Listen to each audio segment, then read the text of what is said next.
फातिमा की रानी माँ, प्रभु यीशु की माँ, आसरा तू ही है माँ।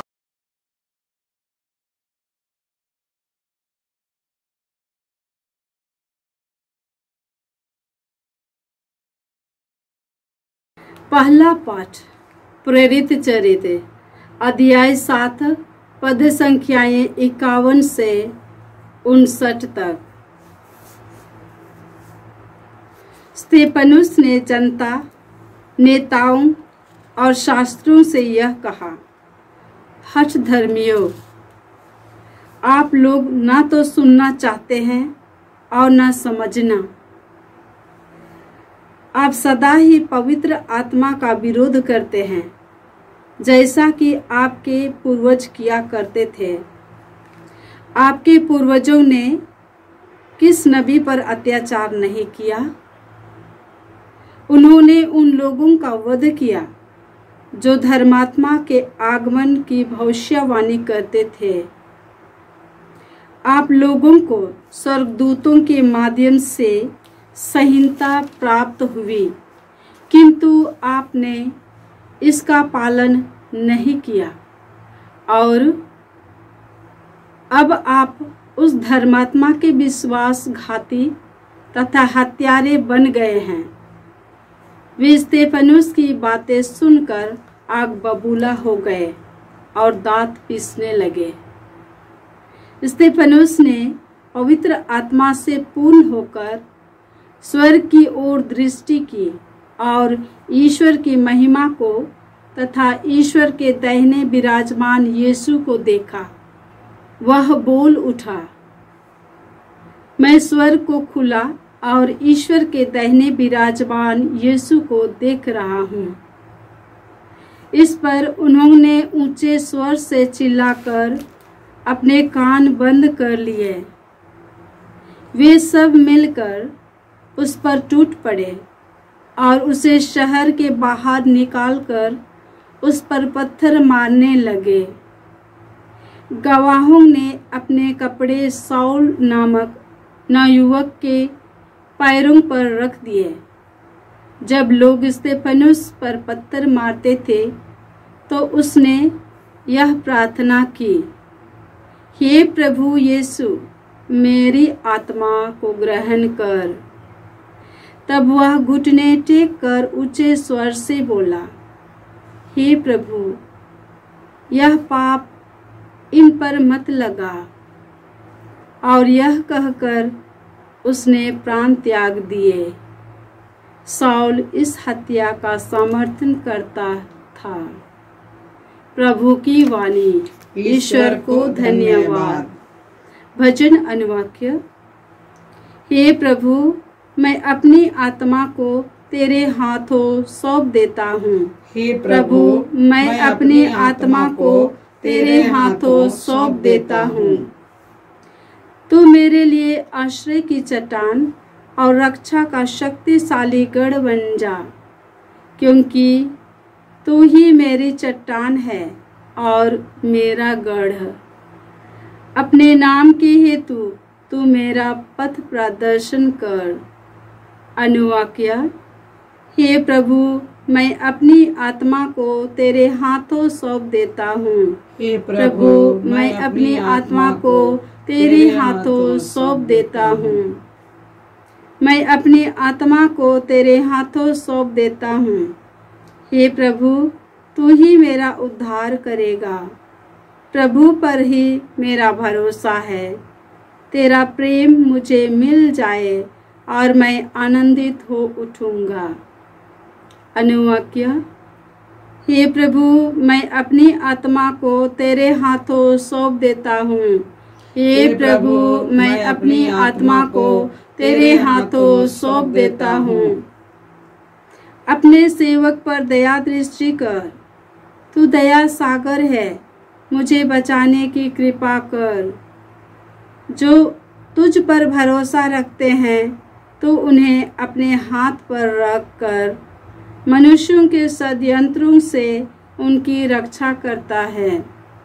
अनुवाक्य। हे प्रभु, मैं अपनी आत्मा तेरे हाथों सौंप देता हूँ। हे प्रभु, मैं अपनी आत्मा तेरे हाथों सौंप देता हूँ। जय घोष। हालेलुया।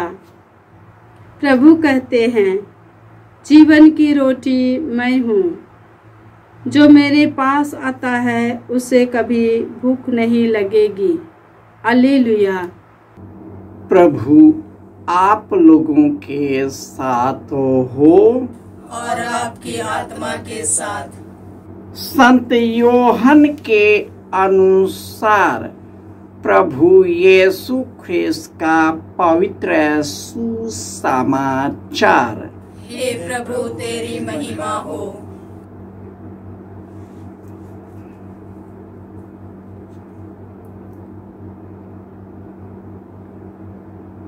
अध्याय 6 पद संख्याएं 30 से 35। लोगों ने यीशु से कहा, आप हमें कौन सा चमत्कार दिखा सकते हैं जिसे देखकर हम आप में विश्वास करें? आप क्या कर सकते हैं? हमारे पुरखों ने मरुभूमि में मन्ना खाया था, जैसा कि लिखा है, उसने खाने के लिए उन्हें स्वर्ग से रोटी दी। यीशु ने उत्तर दिया, मैं तुम लोग से कहे देता हूँ, मूसा ने तुम्हें जो दिया था वह स्वर्ग की रोटी नहीं थी। मेरा पिता तुम्हें स्वर्ग की सच्ची रोटी देता है। ईश्वर की रोटी तो वह है जो स्वर्ग से उतरकर संसार को जीवन प्रदान करती है। लोगों ने यीशु से कहा, प्रभु आप हमें सदा वही रोटी दिया करें। उन्होंने उत्तर दिया, जीवन की रोटी मैं हूँ। जो मेरे पास आता है उसे कभी भूख नहीं लगेगी, और जो मुझ में विश्वास करता है उसे कभी प्यास नहीं लगेगी। यह प्रभु का सुसमाचार है। हे क्रिस्त तेरी स्तुति हो। ख्रिस्त में प्यारे भाइयों और बहनों, प्रभु यीशु एक जीवंत रोटी जो स्वर्ग से उतरा है, सभी मनुष्य को जीवन प्रदान करता है।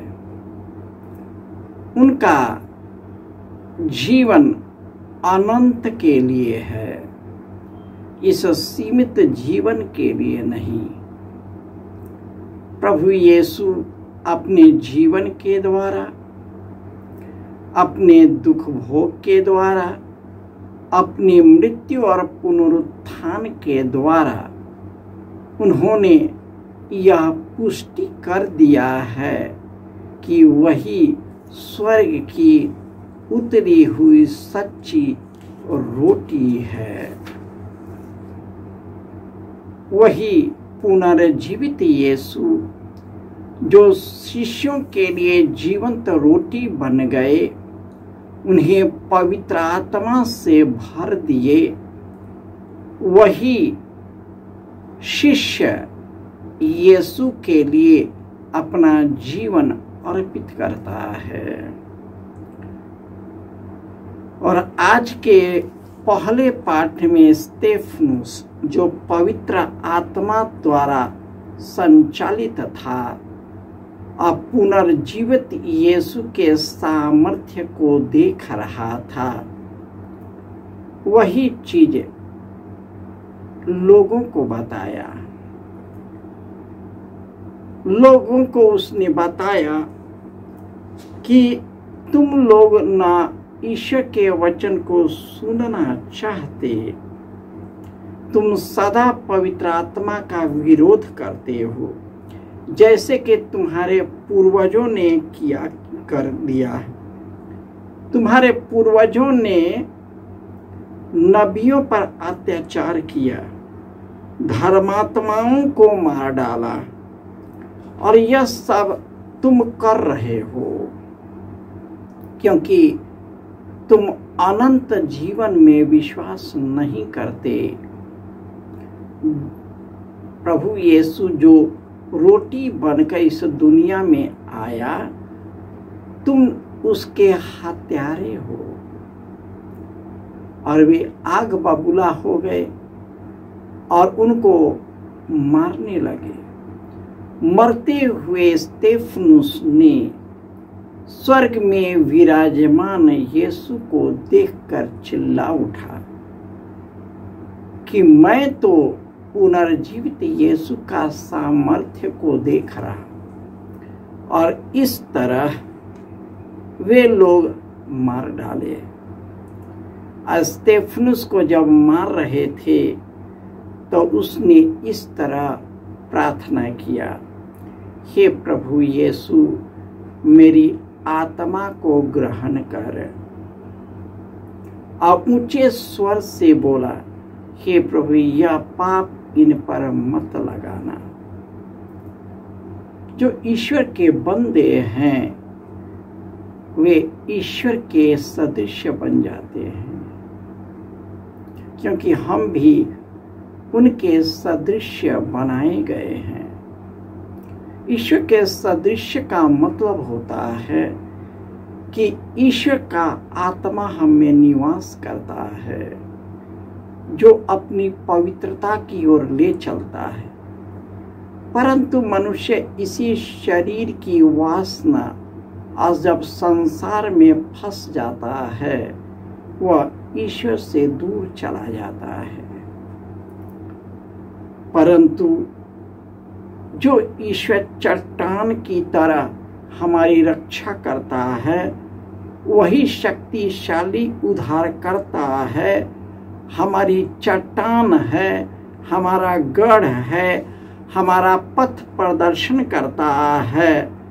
हम उन्हीं पर अपना जीवन सौंप देते हैं, क्योंकि वह हमारे आत्मा का उद्धार करेगा और हमें उससे मिलकर पूर्ण आनंद से भर जाऊंगा।